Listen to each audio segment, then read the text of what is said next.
Well, hello folks, my name is Rick. I'm engaged in a little project here, writing some poems about my past life up in the Peace River country and trying to give people a sense of the type of characters that I knew up there back in the day. These are all based as much as I can possibly base them on in total truth. There's no elaboration, no coloration, so I hope you enjoy this. This one's about a guy by the name of John Terry. He was an old trapper and guide and hunter, lived up in the Wolverine River area, and was instrumental in opening up the country around the Tumbler Ridge area. So here you go. I knew an old trapper up the Wolverine River named John Terry, a short man, not too robust, nothing much really extraordinary. He was raised east of here, out in Saskatchewan on the Great Prairie. He knew a tough life, when to be wary and when to be contrary.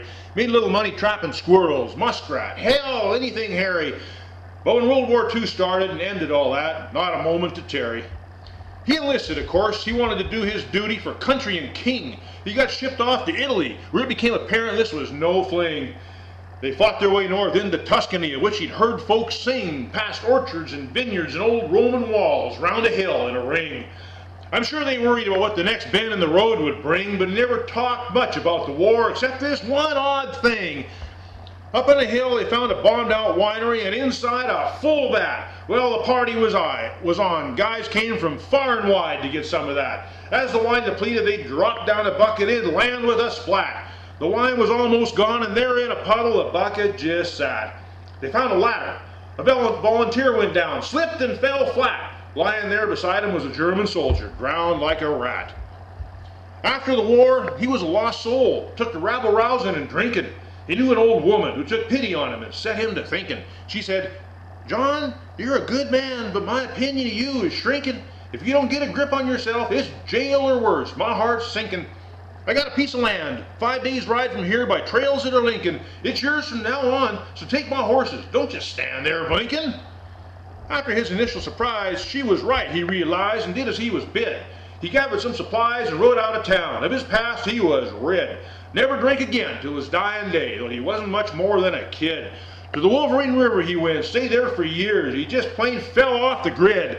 He made a life, trapping, hunting, and guiding. He cut a landing strip, he did, to bring in clients, big game hunters at first, then geologists made their bid. They paid good money. Hell, he had horses. He knew the lay of the land. Little did he know, it was his future he was killing, and with his own hand.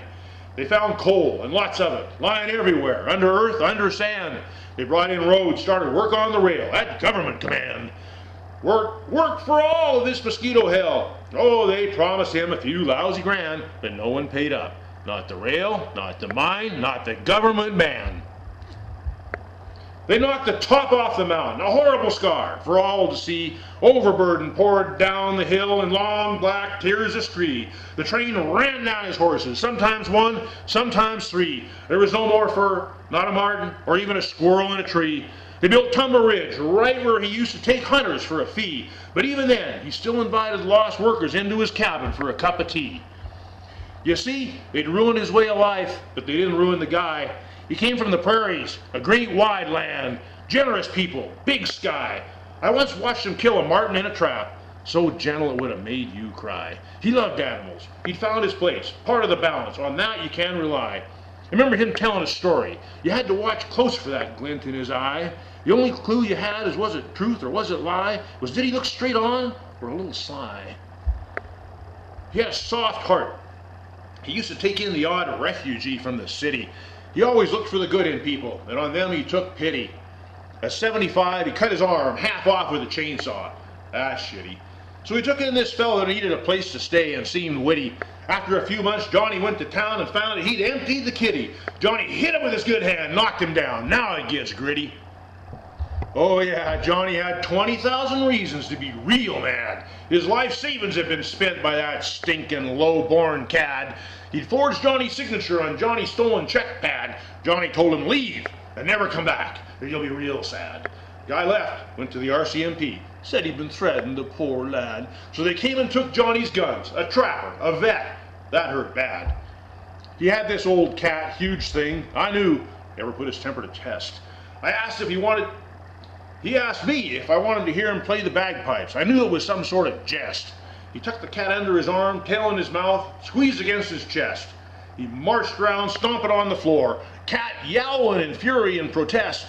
Maybe he spent a little too much time alone in that cabin. To that I will attest. But he found ways to enjoy the simple life with humor, love, and endless zest. So I hope you folks that didn't know him, when you hear these stories I relate, you get some sense of the kind of person he was, even at this late date. He helped to protect and build this country. I want you to appreciate.